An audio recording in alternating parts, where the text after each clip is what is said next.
Notre planète est une parmi des milliards d'autres dans l'univers. Mais il y a une chose qui la rend plus intéressante que toutes les autres planètes que nous avons découvertes et c'est la vie. Ramper, voler, marcher, parler, respirer, nager, ronfler, faire de la photosynthèse, grandir, la vie. La vie peut être petite comme le Nanoarchaeum équitant. Une espèce de microbe d'environ 200 nanomètres de diamètre, découverte dans des cheminées hydrothermales au large de l'Islande. La vie peut être aussi grande comme la baleine bleue, que la plupart des gens considèrent comme le plus grand animal. Si l'on élargit le concept pour inclure non seulement le plus grand animal, mais aussi le plus grand organisme sur Terre, il s'agit de la colonie de peupliers trembles connue sous le nom de Pando. Vu du ciel, Pando ressemble à une forêt d'arbres individuels. Mais des études génétiques ont révélé que les 40 hectares d'arbres avaient tous les mêmes marqueurs génétiques. Cela prouve qu'il ne s'agit pas de nombreux arbres, mais d'une seule plante massive dotée d'un unique système de racines souterraines à partir duquel poussent de nombreux arbres. Il s'agit donc d'un seul et même arbre. Cela fait de Pando l'organisme connu le plus lourd techniquement et le plus ancien, dont l'âge est estimé à plusieurs milliers d'années. Je m'appelle Nicole Dick, je suis docteur en biologie et je vis actuellement à Chicago. Aussi loin que je me souvienne quand j'étais enfant, j'aimais vraiment la nature. Et ça se manifestait de toutes sortes de façons, vous savez. Je faisais des tartes de boue, je ramassais des escargots et des limaces, des cloportes, j'observais les fourmis. Donc j'avais juste cet amour large et complet de la nature. Ce qui continue à me faire vibrer, c'est ce même émerveillement que j'avais quand j'étais enfant.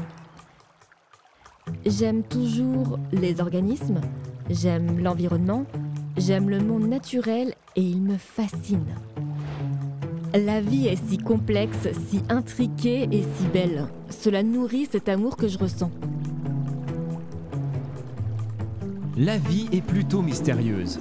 Le mot biologie signifie littéralement étude de la vie.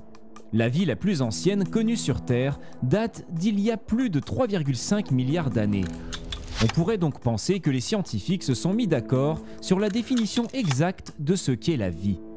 Mais il y a des centaines de définitions de la vie et les scientifiques ne semblent pas avoir un consensus clair sur la définition de la vie. Qu'est-ce qui rend une chose vivante? Si une chose est vivante et qu'ensuite nous la considérons comme morte, nous ne savons pas exactement ce qui fait la différence entre une chose qui est vivante et une chose qui est morte. James Gould, biologiste évolutionniste de Princeton, a déclaré que la plupart des dictionnaires définissent la vie comme la propriété qui distingue les vivants des morts et définissent le mort comme étant privé de vie. Ces définitions singulièrement circulaires et insatisfaisantes ne nous donnent aucun indice sur ce que nous avons en commun avec les protozoaires et les plantes. Les scientifiques sont à la recherche de la vie dans l'univers plus loin que jamais auparavant.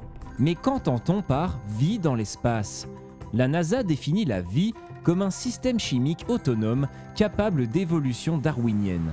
Il y a un mystère dans ce qui fait qu'une chose est vraiment vivante et dans ce qui se passe quand une chose vivante meurt. Mais la vie nous amène aussi à nous demander d'où vient tout cela. Il y a une idée qui nous semble étrange aujourd'hui, à laquelle on a cru jusqu'au 19e siècle. Aristote et d'autres philosophes de la Grèce antique soutenaient la théorie de la génération spontanée de la vie. Ils pensaient que des créatures vivantes pouvaient apparaître spontanément à partir d'autres substances. Cette opinion a été défendue pendant des siècles. Les gens croyaient que les souris pouvaient être créées à partir d'ordures, les puces à partir de la sueur de bois, et que les asticots apparaissaient spontanément sur la viande en décomposition. Au 19e siècle, des scientifiques tels que Louis Pasteur et d'autres ont réalisé des expériences réfutant la théorie de la génération spontanée.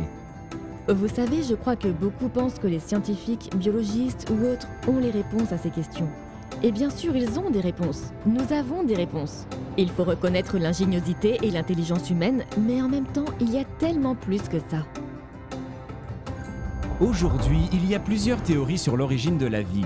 C'est incroyable de penser comment des milliards et des milliards de différentes formes de vie sur la Terre sont si étroitement liées et dépendantes les unes des autres aujourd'hui.